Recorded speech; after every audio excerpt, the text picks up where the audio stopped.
Welcome to our live interview. For all of y'all that don't know, I am Tammy Lust, co-founder of Iwilla Remedy, here with the amazing herbalist Selima Harleston Lust. Thank you so much for being here, Selima. And today it's Ask an Herbalist. So I came up with a bunch of questions to ask Selima to give you all a better insight and idea as to what it really is like to be an herbalist, because it's not just throwing herbs in a pot and hoping for the best. There's so much more. I hope it works. Right? There's so much more that goes into it, and we are going to deep dive into Selima's brain and find out what it feels like to be an herbalist. All right, so let's get started. First question, basic question, right out the box. What is an herbalist? An herbalist is someone who helps to facilitate healing, primarily with plant medicine. And I think that in facilitating healing for people, we are also inviting people to be full participants in their healing process, and also to know that you are your own healer, and also to know that you're not just your symptoms or a diagnosis, but that really all of your being and like the ways in which you're living life and the internal conversation that you're having with yourself and your mental and emotional spaces, in your habits, in your behaviors and your traumas and wounds, all of those things are part of your well-being. And so I really feel like my job, and it might be different in terms of how other herbalists define what their work is, but I feel like it's my job to really illuminate for people the ways in which they need to be in greater harmony within themselves so that the body can respond better and feel better, if that makes sense. Yes. Okay, so that was a lot. I know, it's not as simple as like, I give you plants, I tell you to drink tea, and poof, all your problems go away. That's just not how healing works. Right. Oh, if it did. So, okay, so that's huge. That's a big scope, right? And so if someone is going to work with an herbalist, what is something that they should be looking for? What questions should they ask an herbalist? Because a lot of times I know people are just like, oh, so-and-so's an herbalist, and I just went to them, but really didn't do any due diligence to see if there was an alignment there. Right. I think that, well, we know energy is everything. So I think that you need to feel within yourself, is this someone who you feel comfortable and safe being supported by? And then I think another good question, it really depends on your preference. You can ask questions around if that particular herbalist, like if they have a specialty of things that they really like to support people through. I wouldn't say that I have a particular specialty, largely because I think that everything is rooted in our mental and emotional conversation. That like pain, illness, disease, that's a manifestation of what's happening within. So if anything, my specialty will be trauma and how that's manifesting physically. I think you may want to know, I think it's really just great to observe people, especially in social media, how people are presenting their work and how are they presenting themselves. And is there agreement there? Are they really embodying the work of an herbalist? Are they educating? Is there consistency where it's like, if you were to go back, I think that we have a really good arc in our social media posting and in our presence, where if you were to go way back, because we don't archive stuff, you would actually see a lot of our growth and my growth in the work. So it's like, is someone staying in it where you feel like you can trust them? And that doesn't mean that they have all of the answers or that they know about the benefits of every single plant on the planet. That's not really the qualification. I think it's trust. And I think it's like showing that they're dedicated, also like being knowledgeable, but that should be demonstrated in how they're presenting themselves in their work. So you really want to see someone that has grown within the work? I think so. Because it shows you consistency and the commitment. And that they're embodying it. Like, I don't want to see you out on the street drinking soda when you're telling me to drink, herbal infusions, because they're going that's going to be beneficial for my health, but you're not necessarily embodying that. But that's not to say that you need to be in perfect health to be a herbalist or to work in this work. Gotcha. Yeah. So you put up a post a couple of days ago about herbalism being a modality. Mm-hmm. And so I want to know, when did herbalism become a modality for you? Because I don't think it started that way. No, it definitely didn't start that way. I mean, you got us on this path of transitioning from over-the-counter pharmaceuticals, going to us unnecessary doctor's appointments into being more natural and holistic. I will say one of the critical moments was when we literally threw everything away. Yeah. And we went through the kitchen cabinet and the medicine cabinet and just threw it all away. Don't recommend that. But that's definitely what we did. But I think that there was a critical shift in that moment where it's no, I'm really going to dedicate myself to this path. And then, of course, we started studying more. We were already studying, but studying more, getting more serious. I think that one of the critical moments, too, was in everything that we had done and all of the learning, just all of the studying, the embodying, I really felt like, and we had Niles. So we had Niles, and that first year of just having a baby, oh my gosh, it is wild. And you're just trying to survive. Right. It's please, I'm trying to keep you alive, literally. And there's so much uncertainty that drums up that it's I know these plants and I know how all of this works. But we would, Niles would have a fever. It would be really high. We would go to the urgent care. They would tell me what I already knew, and it would piss me off. And I think we did that maybe 2 or 3 times. Yes. And it's Selima, you know what you're doing. And this is your healthcare system. Trust it. You know what you're doing. I think that first year was a pretty pivotal. Yes, I remember every time we had to do that in the car, and you'd be like, I already knew. I'm like, oh, okay, boy, here we go again. All righty then. If you already knew, then why are we here? Anywho. So, because you have a baby and you want to make sure. Yes, that there's the added stress in it. You're operating at 1,000. Right. Okay, so that's when it became a modality. Niles kind of expedited that process of anchoring in and trusting yourself, because now there's really a little human, right, that's yo, what you doing? You gonna help me out here? Right? So in what areas do you think that you've grown the most as an herbalist? If you're thinking, over the whole time, and not necessarily when you started and dabbled, but when you really said, I'm an herbalist and I'm a practicing herbalist, where do you think you've grown the most from then? That's a tough question because the work is so expansive and there's so many things that we need to know that are not just plants. Knowing more about the body, knowing more about psychology, knowing more about spirituality, and then all the business side of it too is how entrepreneurial this space is, where it's you need to know business, you need to know marketing, you need to know operations, you need to know manufacturing.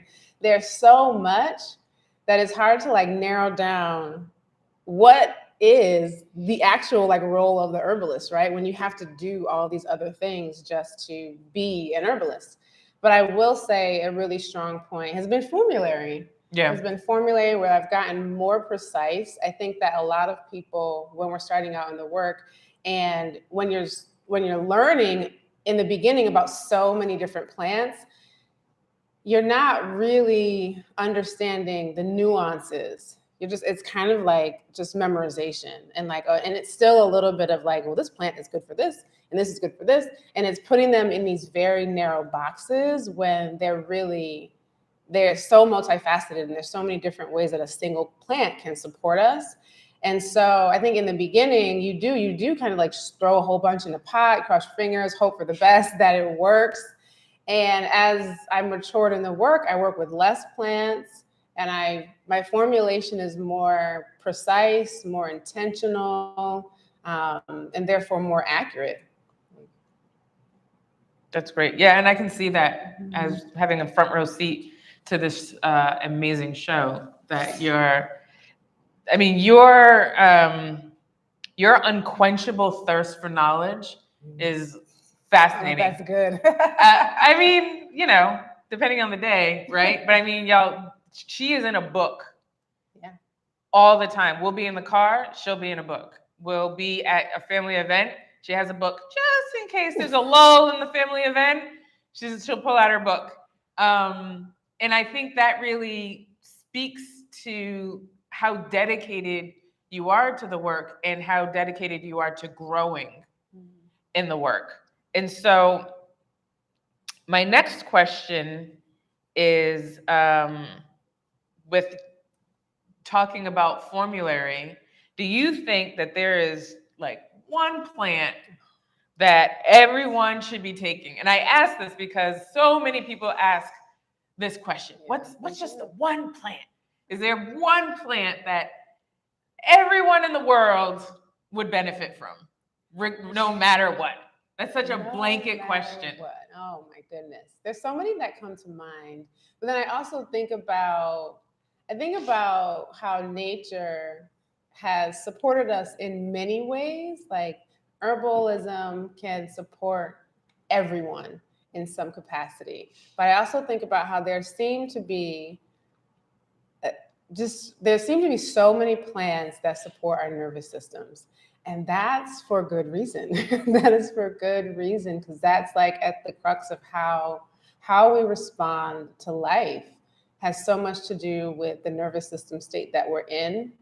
And so I'm like, in my mind, I'm changing my answer. I have 3 in mind. But I think that I'm gonna say mimosa. You love you some mimosa. We did a whole video on it. Oh, we have a whole video on it. But mimosa is so supportive for the nervous system and for the heart. And I think that it's really helpful with grief and with loss. And that's something that we can all guarantee that we are going to experience in this lifetime, but we don't necessarily get taught on how to do that well. And it's not just thinking about grief and loss when it comes to relationships or if people transition, but it's about our dreams for ourselves. It's about the ways that we've disappointed ourselves. We haven't measured up to what we know that we're capable of. I think there's so much loss, even of like, you think about what your dreams were or what you aspired to as a child, and you think about maybe you're not embodying that as an adult, and what happened. And even as you move forward in a particular path, where we're saying goodbye to something else. So I think even in progress, there's perpetual loss, and mimosa is like, I just see sparkles. like the flowers are so brilliant, and like this is beautiful, and like I don't know, the whole plant.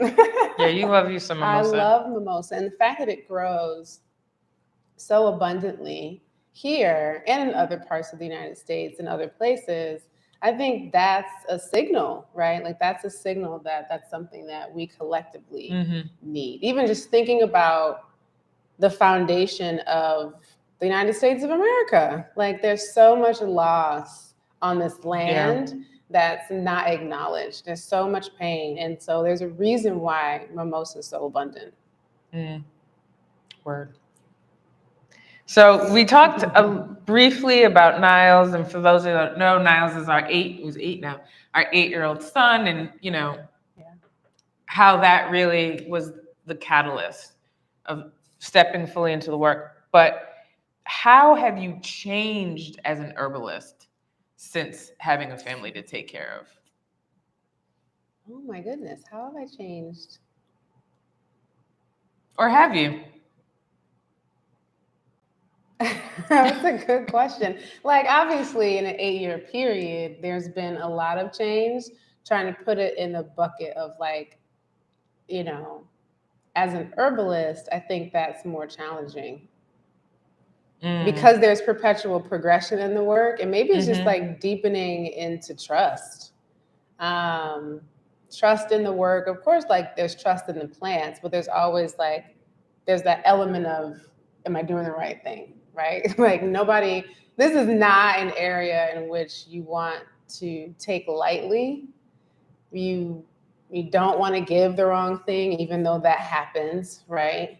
You certainly don't want to push anyone's body into an extreme state, and you don't want to cause harm. But those things do happen because that's part of the work. Nobody knows everything, and I don't know. You don't know? I don't think I have to reflect on that one.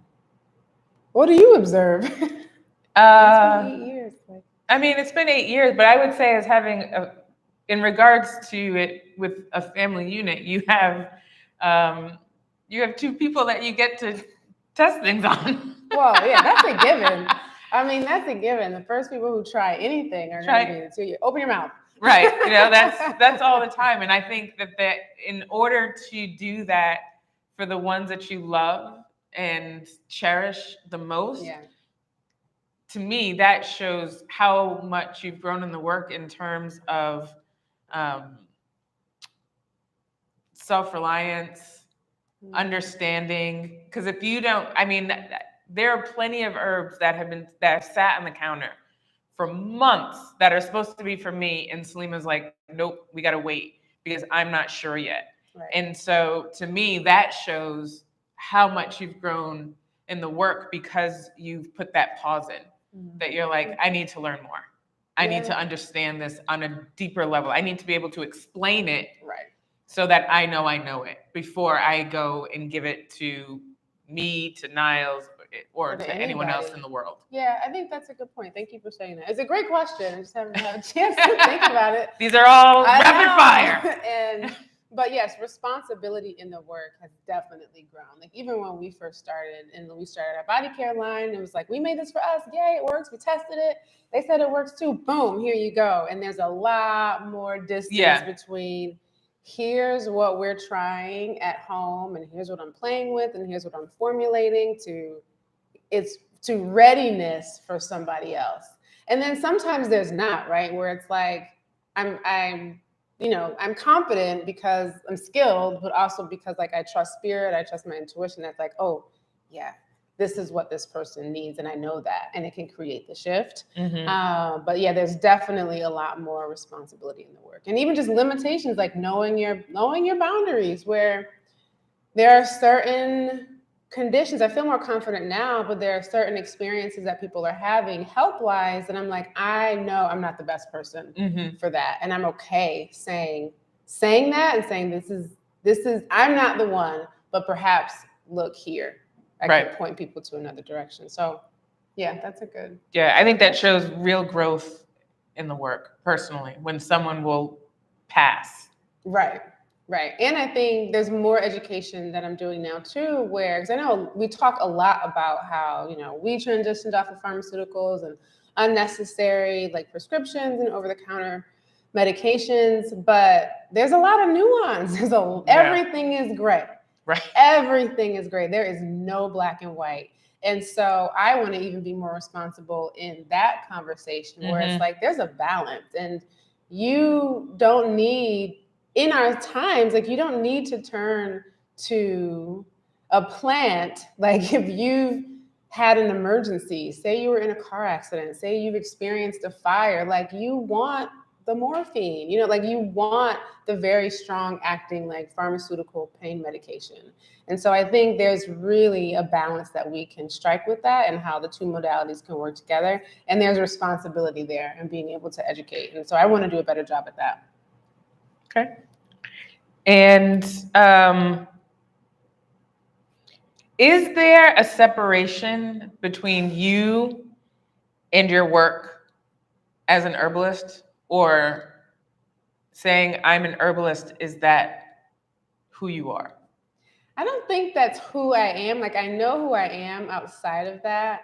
But if we back up and think, like, we all think that our purpose is this like great work that we're supposed to do out in the world. And I think that my belief around that has really shifted, and that like my purpose is joy. And so these are the things that I do that bring me joy. So I do them often, right? But I know that I'm, a being having a human experience. I know the qualities inside of me that I really love about myself, that I want to continue to cultivate and embody, but the way in which it's the ministry, the way in which that flows out is through the work. And so like, could I do some other type of work? Yes. Would I be joyful in another type of work? Probably not. And that would directly impact like my mood, my expression, my behavior. So it is hard to separate, but it is an understanding of like, I know that I am more than what I do.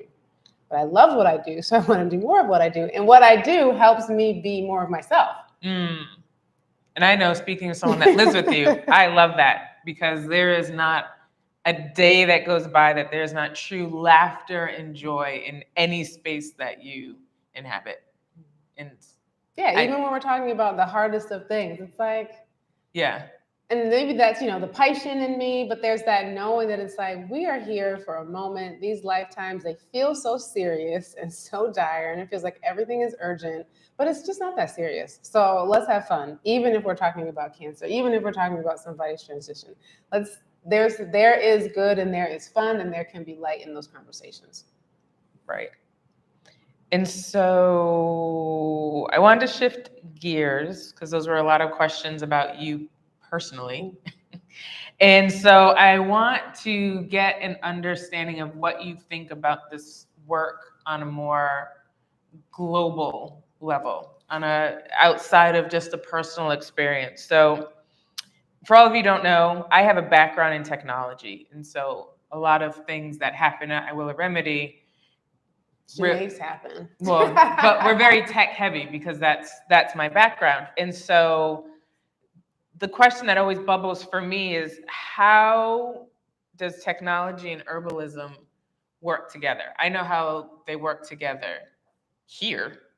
Do you think that there's other ways in which those two could work together? But it's it's an unfair question, because you're the one who's really in the heart of technology. And I feel very much so just like a user of technology. And so using social media, using, of course, the internet, all of the technological advances that we have in terms of our connectedness, using that to educate more people on the options that they have when it comes to their healthcare, and to demonstrate possibility, right? And so beyond education, I know there's a lot more. That's probably just not where my mind always goes. Although I do think about like the medical device industry, how can we use how can we use some of those technologies for herbal medicine? There you go. You got to that. Make our formulation more accurate and more precise for a particular person, which is what we're always trying to achieve when it comes to our formulary, where it's like we're treating the person, not the disease. So I think there's a lot of, and I'm not in that space, but I do think there's a lot of technology that we can use that does happen in the medical industry, and bring that to herbalism. Right. Yeah. I think that would be great. Fantastic. I would love to get on board on that. I know who really have a priority and want to be as natural and holistic as possible. Because like herbalism is never going to go away, but we can certainly make it more efficient. Even when it comes to medicine making, like the equipment that we can use to make medicine making more efficient for like the small business, the home herbalist, where it's like, yes, there's lots of industrial equipment, but those are for larger supplement companies. It's unlikely that a small shop can afford $100,000 machine. Right. But you are starting to see things enter into that space in which it's a smaller footprint, a smaller investment to make your medicine. But there has to be that education component attached to it, right? It's not just, here's the technology, great, but you have to understand what you're working with. Right. Right. So to piggyback off of that question in terms of technology, so we're in such a transient world, right? It's back in the day, herbalism or herbal remedies rather were passed down from your elders, either just kind of watching them do what they do, or it actually verbally being passed down. And I wouldn't say, well, I can only speak for myself. That has not been our experience Right. in that way. It wasn't from an elder in the family. It was you signed up for a course, Right. and the information was still passed down to you verbally. But, our communities are vast. We went through a pandemic in which the communities became via Zoom or videos, and it's not so much reach out and touch somebody's hand, right? And so how do you think that moving even deeper into this technological world that we can pass down herbal remedies with integrity? Yeah, I think it needs to be a hybrid as so much of what herbal medicine and modern medicine need to be. And I think the transition that we're seeing, there's a cookbook that comes to mind, Spoon Bread, and it's an African American cookbook. And within the cookbook, there are like these family recipes, but also it tells you about the stories. It tells you about the person. And I think that there's the publication of things, right? Where I think it's nice. It would be nice to pass on a physical book to Niles. You and your but grimoire? then I know, but then, I think about you and think about life circumstances happen. And so what is also like the digital version of this thing? And I do think storytelling and oral history and oral tradition, that's still really prevalent. I think like Niles is going to have so many amazing stories, hopefully good ones from his childhood. But like how often I'm talking about plants and he's just absorbing this. So I think that oral tradition and oral history, it's never really gone away. And even though there's a break in lineages, I think we're seeing that come back, but I do think nothing goes away on the internet. I do think that we need ways in order to, even if it's just like a family thing, to pass on our medicine to the next generation where it exists in perpetuity. An ebook. Yeah, but I know, and it's like you said, an ebook. There's so many. Yeah, there's usually like the intent, right? Especially if you're a business owner, it's like I'm going to create this product so that I can offer it to a wider community. But I guess I'm thinking more about like what stays in the family. I see. And that's something to think about. Now we have something that can cross over. Because we take so many pictures and videos on our phone, now there's apps that help you just go through, select what to print, you get it printed, and it shows up at your door. And maybe there's another kind of way we can do that with our like personal herbal medicine too, where I made it, I formulated it, just like I like, and you do want to be able to keep these things because it's also technology. Yes. Your medicine's technology too. And your pen and paper. I have pen and paper. Still. Okay, so what do you think the role is of the modern herbalist in society today? I touched on it already, but it's education, letting people know that they have options when it comes to their care. And Kelly reminded us of this in class 2 weeks ago, where it's like herbal medicine wasn't always herbal medicine. It was just medicine. Yeah. Like some of the things that we practice now that we label as alternative were just the norm. And so I think we've been so conditioned away from our traditional practices to the point where we think, and this was purposeful, we think that they are not legitimate. And that is false. And I think a lot of people are starting to understand that nature has supported us in so many different ways, and we're returning to those practices. So I think it's our biggest role is education, and our biggest role is being able to let people know that they have their options, to let people know that within their options for their care, you can create a hybrid, you can create a system for yourself. I think we do need to realize that herbal medicine and modern medicine are distinctly different, and to understand where both shine, because they both have strengths, they both have deficiencies. Like I said, why are we going to turn to valerian when we have morphine when we've been in a fire? You know what I mean? To help with pain relief. That's not necessary. But the valerian can help with the nervous system. So like, I really want people to understand like that hybrid can exist within themselves. Sometimes people think, well, I have to do one or the other, and that's not true. And just be examples of like what the healing possibilities are with plants, because they are vast and numerous, and that they can support everybody in some way. And I also think that it's important for us to be able to allow people to define what healing means for them, because we can impose our own definition of that healing means cure. And so much what we see when we read like there's no cure, as if that is always the goal for someone. And it could simply be like, I want my quality of life back, or I want to be symptom free. I just want to be in remission. Like, there's so much gray when it comes to healing. And I think that we can fill in that educational gap as well, and give people that spaciousness to decide, what does this mean to you? And how can we, like, putting places, pieces in your life, let's put those pieces together in your life so that you feel whole, so that you feel like you're still living a joyful life. That's great.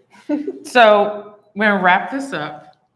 Thank you, Selima. Already? Well, I have one more question for you. But I've known you for 15 years now, and I've seen your growth in every facet of your life. And I know the person that sits here today is not the same person that I met 15 years ago. And it's not the same person that anyone met 15 years ago.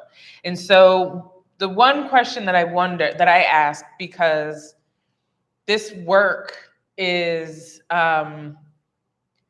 demanding in ways that I don't think people always know until they actually get into the work and see how it starts unearthing things.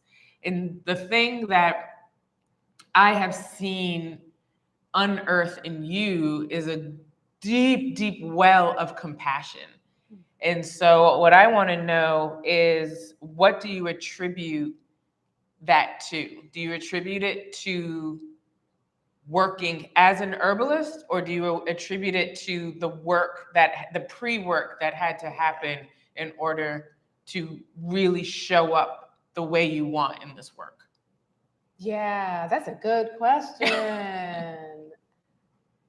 It's probably a mixture of both, especially because my work as an herbalist is so informed by my own healing from, childhood trauma, and then the physical pains that trauma causes. And I think that, our wounds harden us, right? And they can make us very intolerant from a place that is it's honestly survival and protection. And once you start to soften, once you start to heal, those layers soften, and you begin to see people as not so dangerous, because you begin to understand that the hurt that they've perhaps imposed on you was likely because they have been hurt and haven't figured out ways within themselves to soften, to heal. And we sometimes expect that because we're doing the work, well, everybody should be doing the work. Right. And the reality is that everybody's doing some work. It's not always healing work, and it's not always at the depth that we would like to see in our lives. And so there becomes just this level of acceptance that you are where you are, and that's okay. And then also realizing, just in my own journey with spirituality, what is God to me are all the things that represent unconditional love.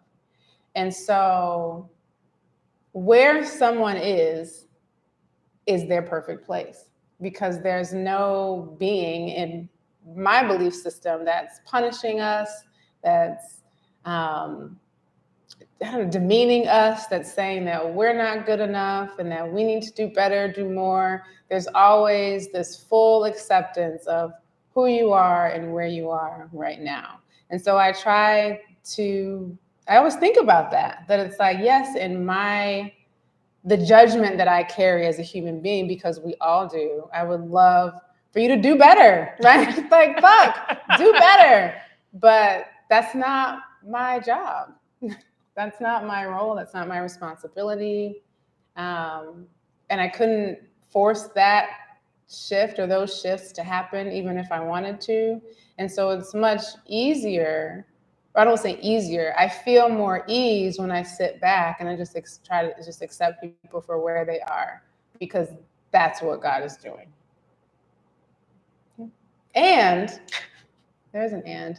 There's a very practical tool that has helped me with that the most, and it's been astrology. Because when you see yourself and kind of like this spread of planetary configurations on paper, and you start to understand, how we're all oriented differently and uniquely, but perfectly in our differences. But we also get entangled up and caught up in the same, we're all hurting in the same way. It's just being expressed differently. Like, we're all experiencing the same emotions. They just come from different circumstances, but it really is the same. And so when you start to understand yourself through the lens of astrology, and then you see someone else's chart and you hear their story, that just helps you settle in to, like, you're doing the best that you know how to do in this moment. And so we have many tools that can help facilitate people in, moving forward in the ways that they would like, if they would like to. But seeing how people are oriented differently, it makes it easier to accept. And I've seen that. I've seen how astrology has helped you make sense. Right. And say, oh, and be able to let go. Right. Yeah, that's great. Wow. Thank you, Selima Harleston Lust. Thank you, Tammy Lust. This has been amazing. Good question. Wow, thanks. Good job. Okay. Who else wants to be interviewed? I know. Well, if anyone is in herbal medicine for the soul, you all know I always have questions. Yes. Like, that is just a running thing on our calls. We're like, what questions does Tammy have? So, yeah, this was fun. Thank you so much for tuning in. I found it enlightening. I hope that you all did too. Please remember to like and subscribe, and we'll see you next time. Bye. Bye.